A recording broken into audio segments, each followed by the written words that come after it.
40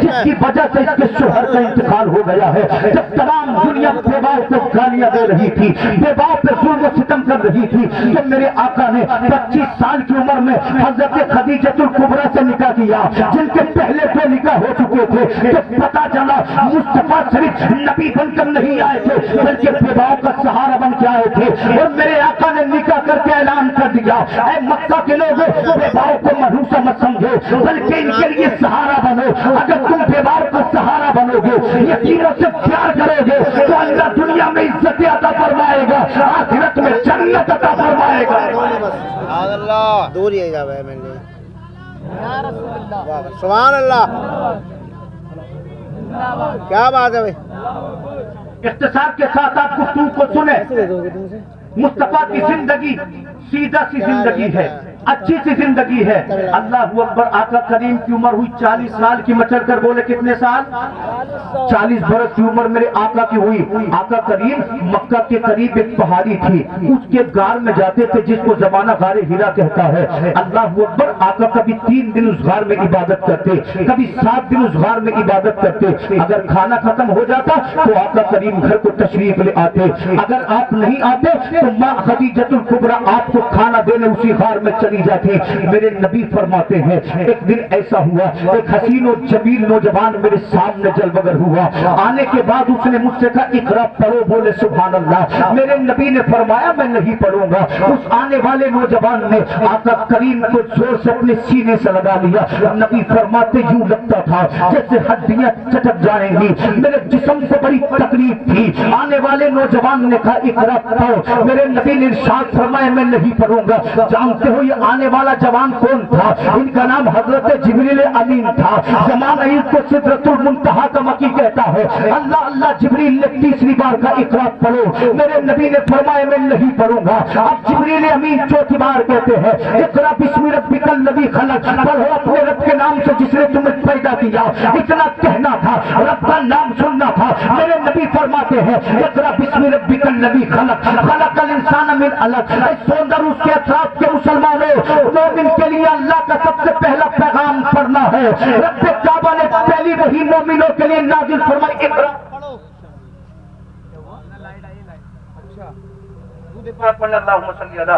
سیدنا مولانا محمد مبارک وسلم صلاۃ والسلام علیک یا رسول اللہ. اللہ نے سب سے پہلی وحی نازل فرمائی پڑھو. آپ دیکھیں تو صحیح, آج مسلمانوں میں ہر طریقے کے لوگ ملیں گے مگر پڑھنے والوں کی تعداد بڑی کم ہے. تعلیم کا فقدان ہماری قوم سے ہوتا جا رہا ہے. اے لوگوں, تعلیم کو اپنا زیور بناؤ, پروفیسر بنو, انجینئر بنو, بڑے بڑے پدوں پر فائز ہو جاؤ. اس لیے کہ دنیا علم کی عزت کرتی ہے. جب تمہارے سینے میں علم ہوگا, جب تمہارے بچے, ہمارے بچے پروفیسر بنیں گے, ہمارے بچے دینداری میں آگے آئیں گے, تو پھر زمانہ ہمیں چور نہیں کہے گا, زمانہ ہمیں آتنکی نہیں کہے گا, بلکہ دنیا یہ کہے گی کہ فلانا کمپنی کا CEO ایک مصطفیٰ کا غلام ہے, ایک مسلمان کا بیٹا ہے. اللہ کی قسم مصطفیٰ کریم ارشاد فرماتے ہیں اے میرے امتی, اگر تو چاہتا ہے کہ تجھے بلندیاں ملے تو اپنے سینے کو علم سے سجا لے. اس لیے کہ جس کا سینہ علم سے منور ہو جاتا ہے, جب تک وہ دنیا میں جیتا ہے اللہ اسے عزت عطا فرماتا ہے, اللہ اسے وقار عطا فرماتا ہے. اور جب یہ دنیا سے جاتا ہے تو اللہ اس کی قبر کو روشن کر دیتا ہے. تو مومنو, آدھی روٹی کھاؤ, اپنے بچوں کو پڑھاؤ, کیونکہ بچے اگر تعلیم سیکھیں گے تو دنیا بھی عزت کرے گی اور حشر کے میدان میں بھی کامیاب نظر آئے گا. نعرہ تکبیر, نعرہ رسالت, نعرہ غوثیت, مسلک اعلی حضرت فیضان اعلی حضرت حضرت مولانا شاداب رضا صاحب کی نعیمی, علماء اہل سنت. میرے آقا غار ہیرا سے گھر کو تشریف لائے. آنے کے بعد کہتے میرے گھر والوں مجھے کمبل اڑا دو. آقا کریم کو کمبل اڑا دیا گیا. اللہ اکبر. نبی فرماتے اے خدیجہ, مجھے یوں لگتا ہے جیسے میری جان کو خطرہ ہو. اتنا سننا تھا. حضرت خدیجۃ الکبریٰ نے مسکرا کر کہا ایسا نہیں ہو سکتا, اس لیے کہ آپ یتیموں سے پیار کرتے ہیں, آپ بیواؤں کا سہارا ہیں, آپ محنت کر کے غریبوں میں پیسے تقسیم کر دیتے ہیں, آپ نے کبھی کسی کا برا نہیں کیا. جب آپ آپ نے کسی کا برا نہیں کیا تو اللہ بھی آپ کے ساتھ برا نہیں فرمائے گا.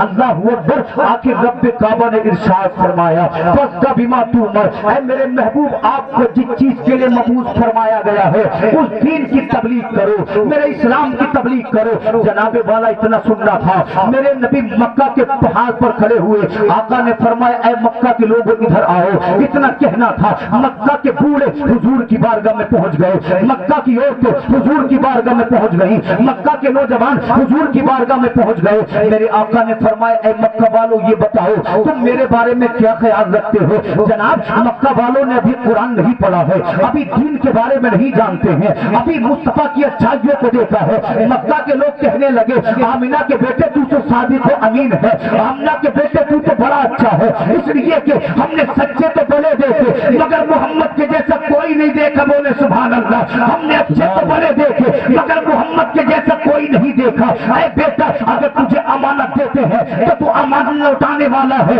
اگر تیرے عزت کرتے ہیں تو تو لوگوں کو عزتیں دینے والا ہے, تو یتیموں کا سہارا ہے. میرا امام بریلی سے پکارتا ہے سرور کہوں کے مالک مولا کہوں تجھے, باغ خلیل کا گل زیبا کہوں تجھے. اللہ نے تیرے جسم منور کی تابش ہے, اے جانے جانے جانے تجلا کہوں تجھے. آخر رضا نے ختم سخن اس پہ کر دیا, خالق کا بندہ خلق کا آقا کہوں تجھے. سبحان اللہ. نعرہ تکبیر, نعرہ رسالت, نعرہ حیدری, نعرہ غوثیت, مسلک اعلیٰ حضرت علماء اہل سنت. سبحان اللہ. سبحان خالق کا بندہ خلق کا آقا کہوں تجھے.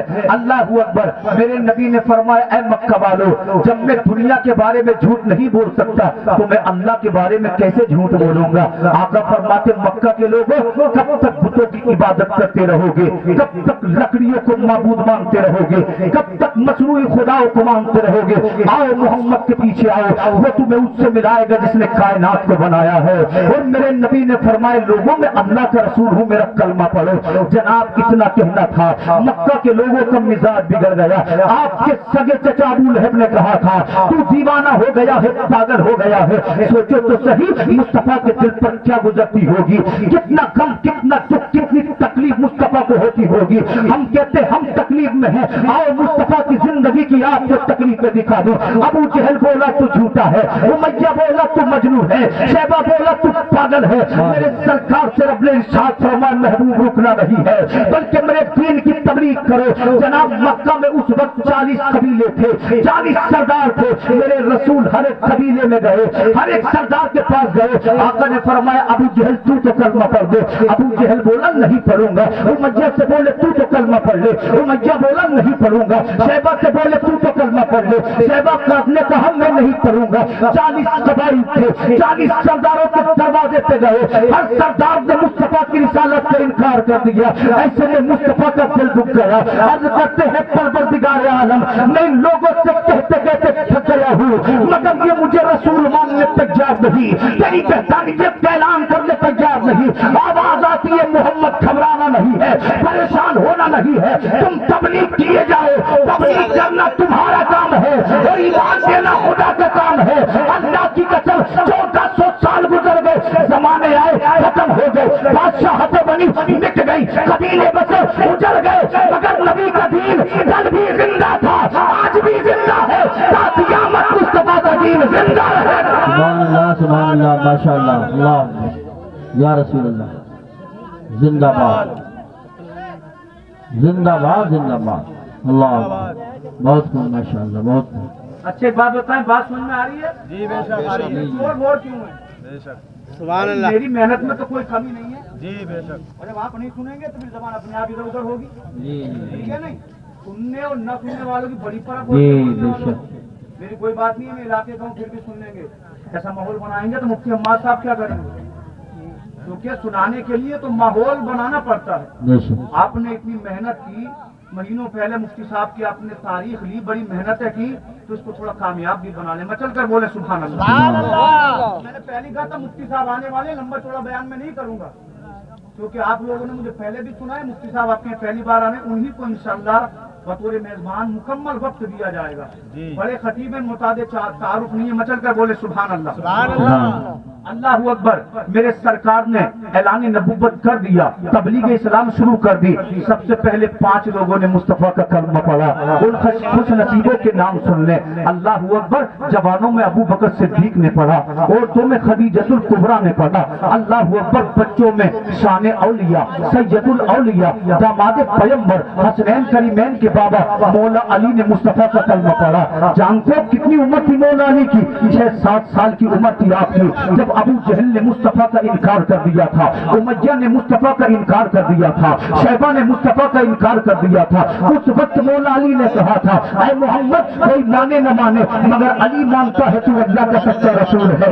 اللہ کی قسم، وہ سب سے پہلے جس نے جماعت کی نماز مصطفیٰ کے پیچھے پڑھی اس کا نام مولا علی ہے۔ تو پتہ چلا رب عمر نہیں دیکھتا، جو بھی رب کو مانتا ہے اللہ اس کو بلندیاں دیتا ہے، اللہ اس کو مولا علی بنا دیتا ہے۔ نعرہ رسالت، نعرہ غوثیت، مسلک اعلی حضرت خطیب ہندوستان حضرت علامہ مفتی حماد رضا صاحب قبلہ، علماء اہل سنت جو سڑک پہ ہیں وہ بھی اندر آ جائیں۔ نعرہ تکبیر، نعرہ رسالت، حضرت علامہ مفتی حماد رضا صاحب قبلہ، علماء اہل سنت۔ ہم تو کھڑے ہیں۔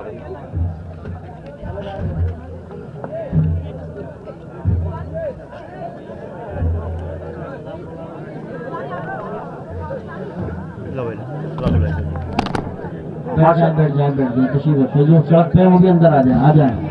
ماشاءاللہ دیکھ رہے ہیں آسمانی خطابت کے درخشندہ ستارے جن کو اللہ نے بڑی شہرتیں بلندیاں عطا فرمائی ہیں، ہمارے ممبر پر آ چکے ہیں، ہمارے بھائیوں میں ہیں۔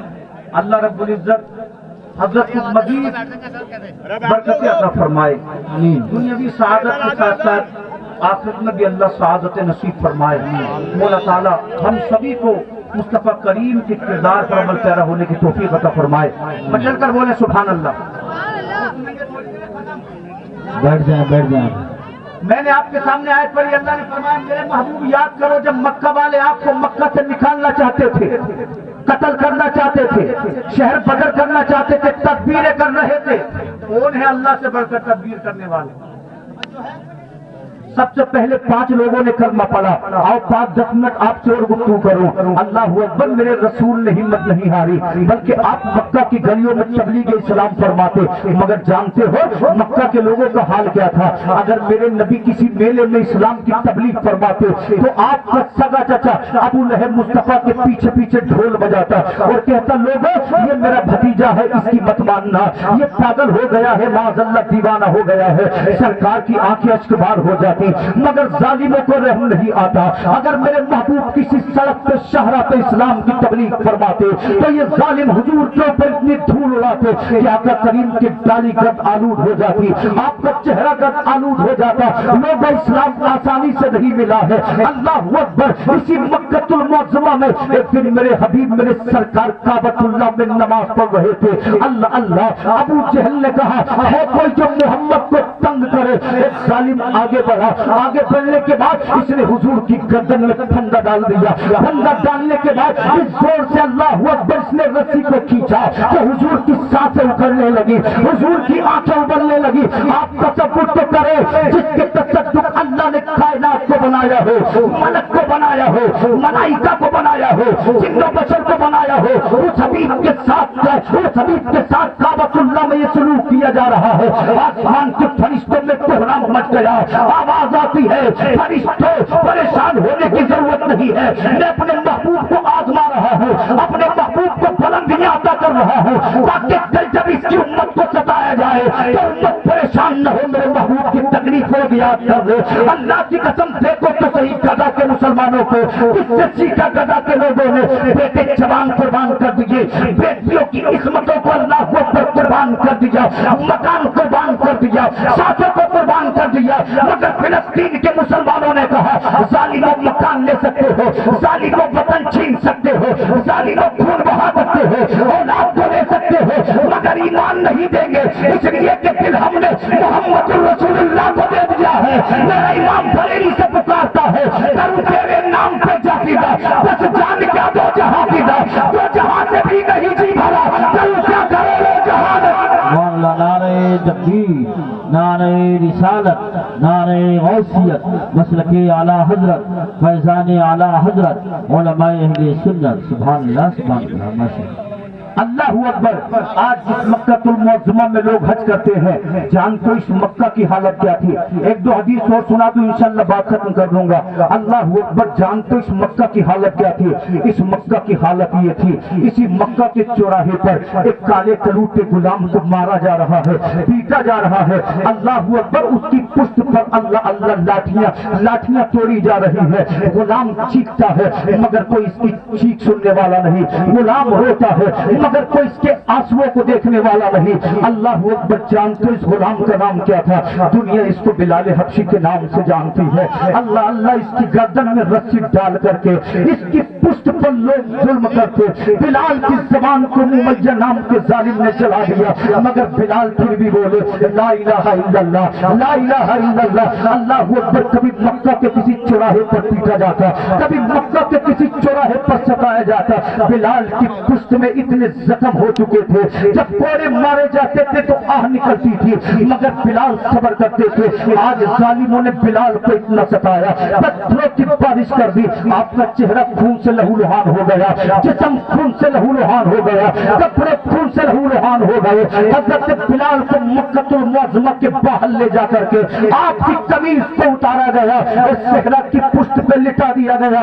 لوگوں ان سے پوچھنا جنہوں نے مکہ کے صحرا کو دیکھا ہے، جب حضرت بلال کو لٹایا گیا، دل چاہتا تھا بلال رو دے، دل چاہتا تھا بلال چیخ دے، مگر ایمان کہتا تھا بلال رونا نہیں ہے، بلال چیخنا نہیں ہے. اس لیے کہ خدا تجھے آزما رہا ہے، مصطفیٰ تجھے آزما رہے ہیں. جتنی تکلیفیں اٹھائے گا اتنا ہی خدا کا قریب ہو جائے گا. اللہ کی قسم ظالموں نے کہا بتا بلال جان دے گا یا ایمان دے گا؟ تو بلال کہتے تھے ظالموں آزما کر دیکھ لو، جسم سے گرنے والا خون کا آخری قطرہ رہے گا. اگر بلال جیے گا تو مصطفیٰ کے لیے، بلال مرے گا تو مصطفیٰ کے لیے. میرا امام کہتا ہے ضرور تیرے نام پہ جا فدا، بس جان کیا دو جہاں فدا، دو جہاں سے بھی نہیں جی بھرا، ضرور کیا کروڑو جہاں.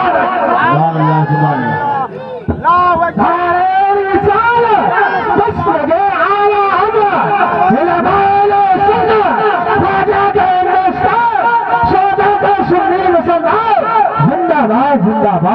اللہ. ظالم بولے بلال مانے گا نہیں، دے دوں گا مگر ایمان نہیں دوں گا. سبحان اللہ. حضرت بلال سے کہا مانے گا نہیں. بلال بولے جان حاضر ہے، ایمان سے سودا نہیں کروں گا. اللہ اللہ. مکہ کے ظالموں نے قریب میں پڑا ہوا پتھر اٹھایا، پتھر بڑا وزنی تھا. حضرت بلال کے ہاتھ پیروں پہ پیر رکھ دیے گئے. بلال نے اٹھنا چاہا، اٹھنے نہ دیا گیا. اس وزنی پتھر کو حضرت بلال کے سینے پر رکھ دیا. اللہ اکبر. ایسا ظلم آسمان نے کبھی دیکھا نہ تھا، زمین نے کبھی دیکھا نہ تھا. آسمان چیخنے لگا، زمین تھرانے لگی، مگر مکہ کے کفار کو بلال پہ خیال نہیں آیا. اللہ اکبر. وزنی پتھر کی وجہ سے حضرت بلال کی آنکھیں ابلنے لگی، آپ کی زبان باہر کو آ گئی، آپ کی سانسوں کی ٹوٹ ٹوٹنے لگی. ظالموں نے سوچا بلال انتقال کر گئے ہیں، بلال ہلاک ہو گیا ہے. اللہ اکبر. پتھر کو ہٹا دیا گیا، مگر فانوس بن کے جس کی حفاظت ادا کرے وہ شمع کیا بجھے جسے روشن خدا کرے. جب پتھر کو ہٹایا گیا تو بلال کی سانسوں میں سانسیں آئی، بلال کی جان میں جان آئی. حضرت بلال کو جب ہوش آیا، آپ کی سانسوں کا تسلسل ٹھیک ہوا تو بلال کہنے لگے لا الہ الا اللہ محمد الرسول اللہ. بھیا بولا ہاتھ میرا ہے، کلمہ محمد کا پڑھتا ہے، زبان کاٹ لوں گا، آنکھیں نکال لوں گا، ہاتھ پہ توڑ ڈالوں گا. تو جانتے ہو مصطفیٰ کا غلام کیا بولا تھا؟ امیہ تکبر مت کر، گھمنڈ مت کر، آج تیری باری ہے، کل بلال کی باری آئے گی. آج تو طاقتور ہے، کل خدا بلال کو طاقت دے گا. حضرت بلال نے کہا تھا آنکھیں تیری ہے تو لے لے، زبان تیری ہے تو لے لے، ہاتھ تیرے ہے تو لے لے، پیر تیرے ہے تو لے لے، مگر پتا دل کا کیا کرے گا؟ دل کو بلال نے محمد رسول اللہ کو دے دیا ہے. میرا امام کہتا ہے دشمن احمد پہ شدت کیجئے، ملحدوں سے کیا مربت کیجئے. تیرے غلاموں کا نقش قدم ہے راہ خدا، وہ کیا بہت سکے تو یہ سراغ لے کے. زندہ باد. جو میں نے آیت پڑھی تھی اس کے تحت میری بات سن لو اور انشاءاللہ میں اپنی جگہ لیتا ہوں. جب کفار نے دیکھا کہ مسلمان مرنے تیار ہے، کرنے تیار ہے، صحیح بولتے ہیں بہت بڑھیا بول رہے تو ہیں دارul نضوہ جو مکہ کا پنچایت گھر تھا، نہیں مفتی صاحب آ چکے کافی ہے، دارul نضوہ جو مکہ کا پنچایت گھر تھا، لوگوں نے پنچایت بٹھا لی، بولے سبحان اللہ۔ 40 قبائل کے مکہ میں سب سردار آئے، جو پیسے والے تھے پیسے والے آئے، جو عزت والے تھے عزت والے آئے، اور ایک بوڑھا بھی آیا کمبل لپیٹ کر۔ لوگوں نے پوچھا بھائی تو کون؟ بوڑھا کہنے لگا میں شیخ نجد ہوں۔ اور علماء فرماتے ہیں شیخ نجد نہیں تھا بلکہ ابلیس تھا۔ کون تھا؟ ابلیس تھا۔ لوگوں نے پوچھا تو کون بھائی؟ تو کہا میں نجد سے چل کر آیا ہوں، شیخ نجد ہوں۔ تمہارا کیا کام ہے؟ میں بھی مشورہ دوں گا محمد کو کیسے مٹایا جائے۔ آج بھی لوگ کوششیں کر رہے ہیں، لوگ کہہ رہے ہیں کہ مسلمان مٹ جائیں گے، مسلمان مٹ جائیں گے۔ رب نے کہا ان الدین عند اللہ الاسلام، بے شک دین اسلام ہے، اسی کو بقا ہے، یہی رہے گا، سب ختم ہوں گے مگر اسلام باقی رہے گا۔ اسلام تیرا میرا محتاج نہیں ہے، خدا کا دین ہے۔ چنگیز نے جب مسلمانوں پہ حملہ کیا، لوگ سوچتے تھے اسلام مٹ جائے گا، اللہ نے اسی کی اولاد کو مسلمان بنا دیا۔ سبحان اللہ، بہت خوب۔ اگر میں کوئی غلط قدم اٹھا لوں تو میری غلطی سے اسلام مٹ نہیں جائے گا، میں اپنی عزت کھو دوں گا، اپنا وقار کھو دوں گا، مجھ پہ لوگوں کی لعنتیں ہوں گی، مگر اسلام پھر بھی جائے گا۔ بے شک سبحان اللہ۔ اسلام پھر بھی جو لوگ کہہ رہے وقت بورڈ میں اچھائیاں ہیں، ان غداروں کو بتا دو تم مٹ جاؤ گے، واہ مگر اسلام زندہ رہے گا۔ جی بے شک۔ تو پنچایت گھر میں مشورے ہونے لگے۔ ابو البختری نے کہا ایسا کرو محمد کو قید کر دو۔ آخری بات ہے ادھر دیکھو، توجہ کرو۔ کیا کہا؟ محمد کو قید کر دو۔ جب قید میں رہے گا تو قرآن کسی کو سنا نہیں پائے گا، کسی سے بات کر نہیں پائے گا، تو اسلام مٹ جائے گا۔ یہ 1500 سال پہلے کی میں بات کر رہا ہوں۔ تو شیطان بولا بڑی غلط بات ہے تیری۔ کہا کیا مطلب؟ تو شیطان بولا محمد کے دیوانے اتنا پیار کرتے، مصطفیٰ سے جان دے دیں گے مگر محمد کو قید میں نہیں رہنے دیں گے۔ کتنا پیار ہوگا۔ شیطان دے رہا ہے ان کی محبت کی گواہی کہ جان دے دیں گے مگر قید میں نہیں رہنے دیں گے۔ ایک دوسرا مشرک کھڑا ہوا، کہنے لگے ایک کام کر دو، محمد کو مکہ سے نکال دو۔ جب محمد مکہ سے چلا جائے گا تو لوگ قرآن نہیں سنیں گے، تبلیغ اسلام نہیں سنیں گے، تو اسلام مٹ جائے گا۔ شیطان بولا یہ بھی تمہاری بات نہیں مانی جائے گی، اس لیے تم جانتے نہیں ہو محمد کی آواز میں کیسا جادو ہے، ان کی بات میں کیسا اپناپن ہے، جس سے بات کرتا ہے اسے اپنا بنا لیتا ہے۔ جہاں قرآن پڑھے گا اسلام کے باغ اسلام کے پھل پھولنے لگیں گے، وہی جگہ اسلام کی راجدھانی بن جائے گی۔ اپنی باتیں ہو رہی ہے کہ اتنے میں ابو جہل کھڑا ہوا جو مصطفیٰ کا سب سے بڑا دشمن تھا، کہنے لگا میں بھی مشورہ دوں۔ لوگ بولے تم بھی مشورہ دو۔ ابو جہل بولا مکہ میں 40 قبائل ہے، ہر قبیلے سے ایک بہادر نوجوان کو اکٹھا کیا جائے جو شجاع بھی ہو بہادر بھی ہو، اور ایک ساتھ سب محمد پہ تلواریں چلائے، محمد کو معذن ٹکڑوں میں بانٹ دے۔ جب 40 قبیلے ایک ساتھ قتل کریں گے تو قریش اس کا ساتھ نہیں لے پائیں گے، جنگ نہیں کر پائیں گے، تھوڑے سے پیسے دے دیں گے، بات ختم ہو جائے گی۔ میرا رب کی رحمتیں مسکرائی اور اللہ نے وحی نازل فرمائی، وَإِذْ يَمْكُرُ بِكَ الَّذِينَ كَفَرُوا لِيُثْبِتُوكَ أَوْ يَقْتُلُوكَ أَوْ يُخْرِجُوكَ۔ محبوب یاد کر جب دارالندوہ میں ابو جہل بھی بیٹھا تھا، امیہ بھی بیٹھا تھا، شیبہ بھی بیٹھا تھا، اور وہ کہتے کہ محمد کو قید کر دیا جائے، محمد کو در بدر کر دیا جائے، محمد کو قتل کر دیا جائے۔ ادھر کفار میٹنگ کر رہے تھے، ادھر جبریل مصطفیٰ کی بارگاہ میں جبریل نے آ کر کہا اللہ نے آپ کو سلام کہا۔ سبحان اللہ۔ کا کیا حکم ہے؟ کہ حضور میٹنگ ہو رہی ہے، رب چاہتا ہے آپ مکہ چھوڑیں مدینہ کو ہجرت کریں، اللہ مدینہ کو اسلام کی راجدھانی بنائے۔ جی سبحان اللہ۔ کی جگہ کو بولو آج بھی مدینہ اسلام کی راجدھانی ہے۔ ادھر میٹنگ ہو رہی ہے، آقا نے فرمایا آگے کا حضور ابو بکر صدیق کے گھر جائیں۔